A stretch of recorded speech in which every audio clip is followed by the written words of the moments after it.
चंद्रबाबू पैसे कमाने के लिए हैदराबाद जाता है। वहाँ एक व्यापार शुरू करने के लिए गहरी सोच में पड़ जाता है। चाय पीने के लिए बाइक पे निकलता है। सर्कल के पास ट्रैफिक पुलिस कुछ लोगों को समझाते रहता है। उसी तरफ जाते हुए चंद्रबाबू को पुलिस पकड़ लेता है। सर क्या हुआ, आपने मुझे क्यों पकड़ा?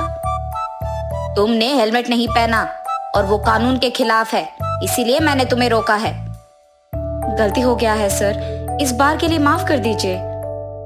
ठीक है, फाइन भर के जाओ। फाइन कितना है सर? 500। उसके बाद चंद्रबाबू चाय पीने के लिए जाता है।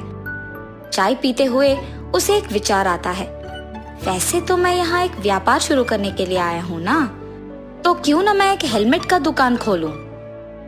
चंद्रबाबू का दुकान तैयार हो जाता है और खुलने के बाद हर रोज बहुत सारे ग्राहक आते हैं। इसीलिए वो एक भरोसेमंद को दुकान में काम करने के लिए लगाता है। उसका नाम संतोष है। मैं बाहर काम पे जा रहा हूँ संतोष। जी साहब, मैं यहाँ दुकान संभालूंगा। ऐसे कुछ दिन बीत जाते हैं। उसका व्यापार अच्छा चल रहा था और बहुत लाभ भी आता है। लाभ को देख संतोष लालची बन जाता है। हमेशा की तरह चंद्रबाबू जब कुछ काम पे बाहर जाता है तो उस समय में संतोष कुछ पैसे चुरा लेता था दुकान से और चंद्रबाबू को कोई शक नहीं होता है। ऐसे ही कुछ दिन गुजर जाते हैं। संतोष, तुम्हारा वेतन कम है ना? जी साहब। ठीक है, अब से तुम्हारा वेतन होगा 10,000 रुपए। बहुत बहुत शुक्रिया साहब। अब से इस दुकान का ख्याल तुम्हें ही रखना होगा, ठीक है? मुझे गांव जाना होगा, वहां कुछ काम है। 10 दिन बाद आऊंगा। जी साहब, आप कहने तक मैं दुकान का बहुत अच्छा ख्याल रखूंगा। चंद्रबाबू के गांव जाने के बाद हर रोज के पैसे में से आधा संतोष ले लेता था। 10 दिन बाद चंद्रबाबू उसकी बेटी के साथ हैदराबाद आता है और सीधा उसकी दुकान पे ले जाता है। इन 10 दिनों में कितने पैसे आए हैं संतोष? 50,000 साहब। अरे ऐसे कैसे? हर रोज का हमें 10,000 मिलता था ना, इतना कम कैसे हो गया? चंद्रबाबू को उस पे शक आता है, मगर वो कुछ कहे बिना वहां से चले जाता है। क्या हुआ पापा?